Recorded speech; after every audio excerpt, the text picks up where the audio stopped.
Hello everyone, welcome to PG mathematics. आज का हमारा टॉपिक है ऑर्डर्ड बेसिस। बेसिस आपने पढ़ा है, बेसिस क्या होता है। डेफिनेशन की बात नहीं करते, डेफिनेशन आपने पढ़ी हुई है पर आप सब जानते हैं।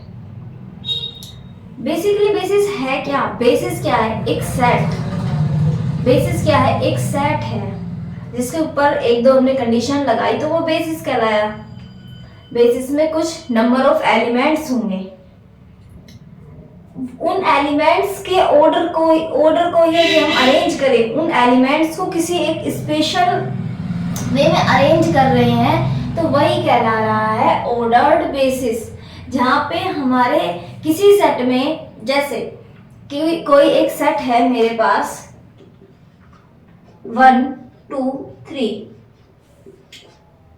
2 1 3, दोनों सेट नॉर्मली हमसे पूछा जाता है तो दोनों सेट क्या है? सेम है। दोनों में 3 एलिमेंट है, 1 2 3 है, 1 2 3 है, सेम ही एलिमेंट है। लिखाई तो आगे पीछे है हमने 1 और 2 को।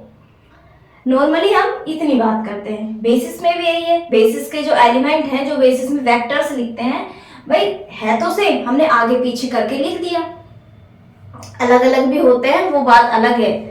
एक ही सेट को यदि एक बेसिस बनाया हमने, उसी के एलिमेंट्स को यदि आगे पीछे करके लिखा, नॉर्मली तो वो एक ही बेसिस है। और नॉर्मली जब भी हम बेसिस की बात करते हैं वो होता है unordered basis.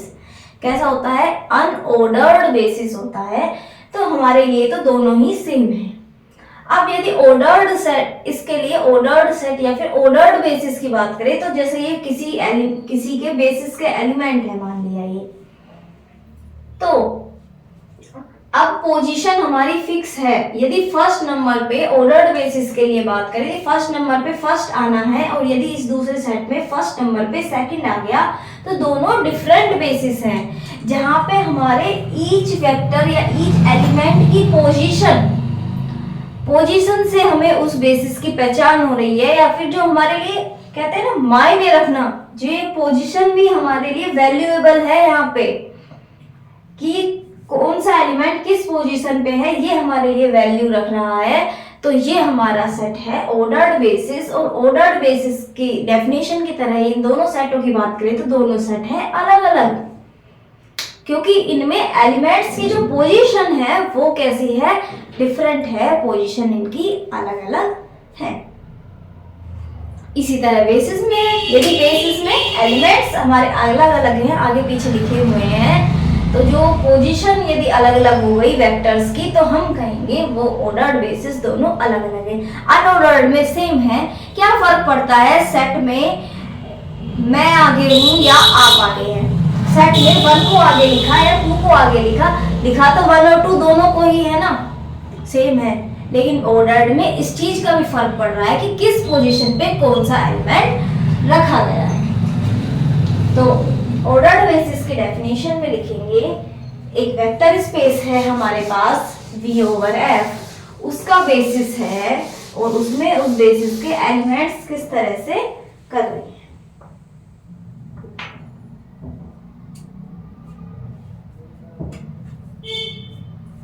Let V/F is a vector space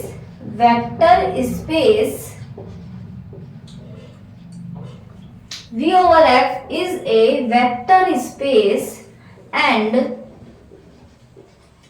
B is a basis of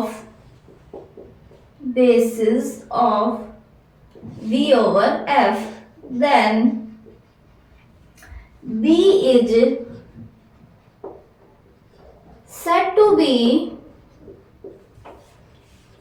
ordered basis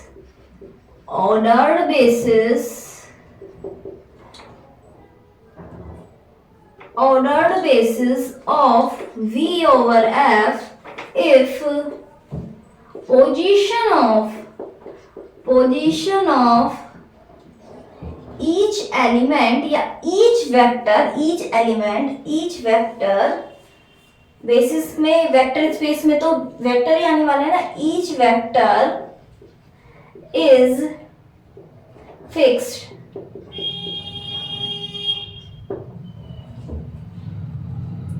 यानी कि ईच एलिमेंट या ईच वेक्टर की पोजीशन फिक्स है, तो वो हमारा हो गया ऑर्डर्ड बेसिस। जैसे एक एग्जांपल लिख लीजिए, एग्जांपल 3, चलो 2x2 में नहीं, 3 एलिमेंट्स वाला लेते हैं। जैसे एग्जांपल है हमारे पास आर क्यूब ओवर आर का सिंपल वाला एग्जांपल लेते हैं, जो स्टैंडर्ड एग्जांपल है। आर क्यूब ओवर आर का बेसिस है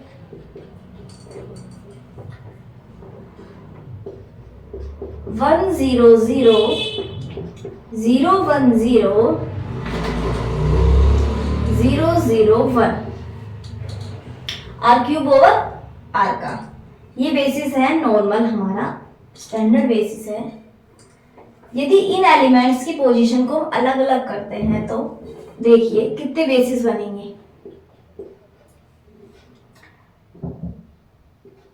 1 0 0 0 0 1 0 1 0। दूसरा बेसिस तैयार, तीसरा बेसिस 0 1 0 1 0 0 0 0 1। Fourth basis 0 1 0 0 0 1 1 0 0। ठीक है, फिफ्थ बेसिस पे आते हैं।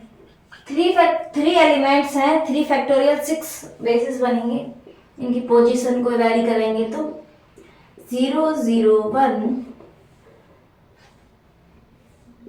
1 0 0 0 1 0। एंड 6 जो बेसिस है छठे नंबर का 0 0 1 0 1 0 एंड 1 0 0। ये हो गए हमारे 6 basis.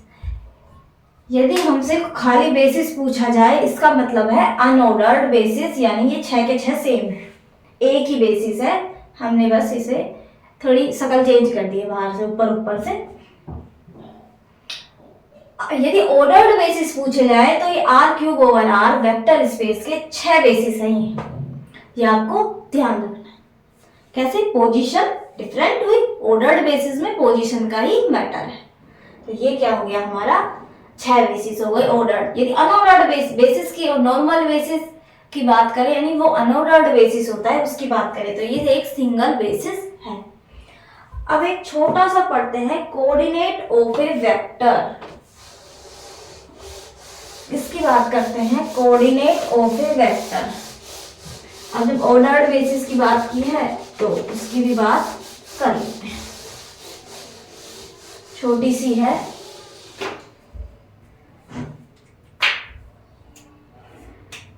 Coordinate of A vector.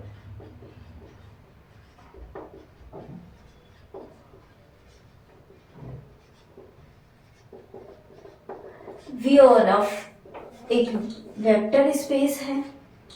ये क्या है हमारा? एक वेक्टर स्पेस है। B है वो ऑर्डर्ड बेसिस है। क्या है? ऑर्डर्ड बेसिस है ऑफ V ओवर F का। V ओवर F का B क्या है? ऑर्डर्ड बेसिस है। तो इफ देयर एग्जिस्ट कुछ सम कांस्टेंट या स्केलर्स, देयर एग्जिस्ट, स्केलर्स ज्यादा अच्छा वर्ड है। स्केलर्स का मतलब हो गया यहाँ पे कांस्टेंट, क्यों नहीं? क्योंकि फील्ड से स्केलर्स आते हैं, हम फील्ड के एलिमेंट्स की बात कर रहे हैं। जरूरी नहीं है कि वो सारे कांस्टेंट की फॉर्म में है। बेसिस क्या, वो सॉरी फील्ड क्या पता, V ओवर F में F फील्ड हमारा कौन सा है? There exist scalars A1 A2 AN। ये एग्जिस्ट करते हैं हमारे कहाँ से? F से आएंगे सच डेट बेसिस का एलिमेंट है। बेसिस का एलिमेंट आप लिख लीजिए U1 U2 UN। मान लिया ये हमारा बेसिस है, ऑर्डर्ड बेसिस है, तो इनकी पोजीशन हमारी फिक्स है। किस तरह से हैं, जो हमारा u एक नया वेक्टर हम बना रहे हैं, a1u1 plus a2u2 plus a3u3 plus dot dot dot an इस तरह हमने एक नया वेक्टर u हमने बनाया है। तो अब जो कोऑर्डिनेट है ऑफ u के with respect to b,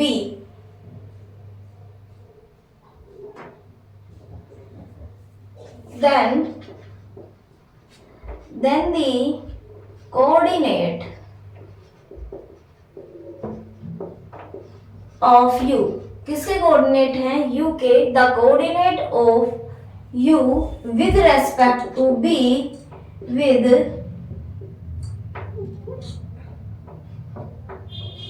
respect to basis b denoted by, इस तरह डिनोट करेंगे u b। लीनियर ट्रांसफॉर्मेशन में ये इस तरह का सिंबल काफी यूज आएगा, है ना, ये वाला। तो denoted by u b and define कैसे है, हम u b का इस तरह लिखेंगे। सबसे पहली इसमें b की पोजीशन फिक्स है, तो हमें वो लिखने की जरूरत नहीं है, a1 a2 an, यानी पहली पोजीशन पे जो वेक्टर है vu1 उसको a1 से मल्टीप्लाई करना है, दूसरी पोजीशन पे जो वेक्टर है उसे a2 से मल्टीप्लाई करना है, तीसरी पोजीशन पे जो वेक्टर है उसे a3 से मल्टीप्लाई करना है, इसी तरह लिखना है। यानी हमारी जगह क्या है, फिक्स है। जैसे इस एग्जांपल की बात करें, यार क्यों ओवर आर था ना, मुझे यदि एलिमेंट u जो मेरा एलिमेंट है वो है 1 2 3, अब मुझे लिखना है u ओवर b1 में एलिमेंट्स फिक्स हैं, मुझे 1 2 3 बनाना है। आप बता सकते हैं 1 2 3 के लिए फर्स्ट वाले को 1 से मल्टीप्लाई करो, सेकंड वाले को 2 से मल्टीप्लाई करो, थर्ड वाले को 3 से मल्टीप्लाई करो। हम डायरेक्ट लिखेंगे 1 2 3 से मल्टीप्लाई किया, हमारा आ गया। यदि इसके लिए मुझे u के लिए b2 का यूज करना पड़े, यानी कि coordinate of u with respect to b2, पहले वाले को 1 से मल्टीप्लाई करना पड़ेगा कि उसमें फर्स्ट पोजीशन पे है, इसे 3 से, इसे 2 से। इसी तरह हम सबका चेक कर पाएंगे। यानी कि बॉर्डर्ड बेसिस में क्या है, पोजीशन इनकी फिक्स है, उन्हीं के अकॉर्डिंग हमें किस एलिमेंट से मल्टीप्लाई करना है वही हम इस तरह लिखेंगे। तो ये हमारा कहलाएगा कोऑर्डिनेट ऑफ ए वेक्टर। किसी एक वेक्टर का कोऑर्डिनेट है किसी फिक्स किसके अकॉर्डिंग, फिक्स बेसिस के अकॉर्डिंग है। इसे आप इस तरह या फिर नॉर्मल इस ऐसे ब्रैकेट में भी लिख सकते हैं। ये सिंबल हमारे लीनियर ट्रांसफॉर्मेशन में यूज आएगा, वहां पे अब हम बनाएंगे बेसिस, जो हमें बेसिस दिए होंगे उनके कॉरस्पॉन्डिंग हम ट्रांसफॉर्मेशन मैट्रिक्स बनाएंगे, तब यूज आएंगी ये सारी चीजें। तो आज के लिए इतना ही, मिलते हैं नेक्स्ट लेक्चर में। Okay bye.